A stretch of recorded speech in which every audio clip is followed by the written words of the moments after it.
গত ২৮ এপ্রিল ঈদগাঁও উপজেলার ইউনিয়ন পরিষদের সাধারণ নির্বাচনে পরাজিত হয়ে প্রতিদ্বন্দ্বী অপর এক চেয়ারম্যান পদপ্রার্থীর বসতবাড়ি ভাঙচুর ও পরিবারের সদস্যদের উপর হামলা চালিয়ে আহত করার অভিযোগ পাওয়া গেছে।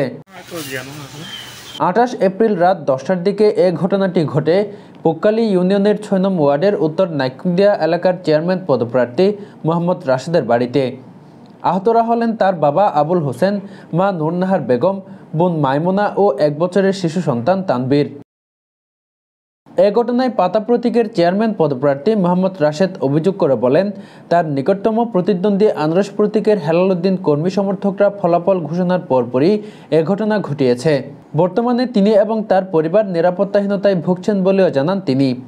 পার্শ্ববর্তী এক প্রার্থী আনারস মার্কা অর্থাৎ হেলাল উদ্দিন, ওর সমর্থনে ওর বিভিন্ন বাহিনী লিয়ে আয়ের ও পরাজিত হওয়ার কারণে উনি মনে করি যে আর মাধ্যমে আর লাই বলি উনি পরাজিত হয়ে জ্ঞান মনে করি আর বাড়ির মধ্যে অতর্কিত অবস্থায় হামলা করছে। কখনো আয় বাড়ির থাকি না পারি, কখনো যখন তার ফোন করি বললাই হুমকি তাঙ্গি দেয় এবং আয় আতঙ্কের মধ্যে আছি। জ্ঞান লাই বলি আমি প্রশাসনের কাছে জোরালো আবেদন জানাই।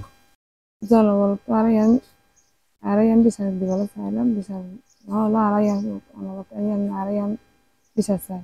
স্থানীয়রা জানায়, এই ঘটনায় তারা হতভম্ব এবং এই ঘটনার প্রতিবাদ জানান তারা।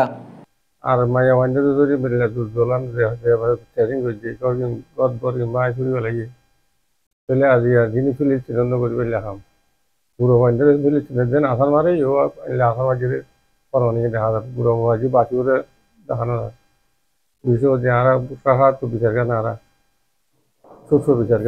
এই ব্যাপারে জানতে চাইলে অভিযুক্ত আনারস প্রতীকের চেয়ারম্যান পদপ্রার্থী হেলাল উদ্দিন মুঠোফোনে জানান, ঘটনাটি অনাকাঙ্ক্ষিত। তার কিছু অতি উৎসাহী কর্মী সমর্থক এ ঘটনাটি ঘটিয়েছে বলে তিনি জানতে পেরেছে। স্থানীয়ভাবে বসে ঘটনায় জড়িতদের শাস্তি দেওয়া হয়েছে বলে জানান তিনি। এই ঘটনায় যথাযথ বিচার দাবি ভুক্তভোগী এবং এলাকাবাসীর। News desk, TTN।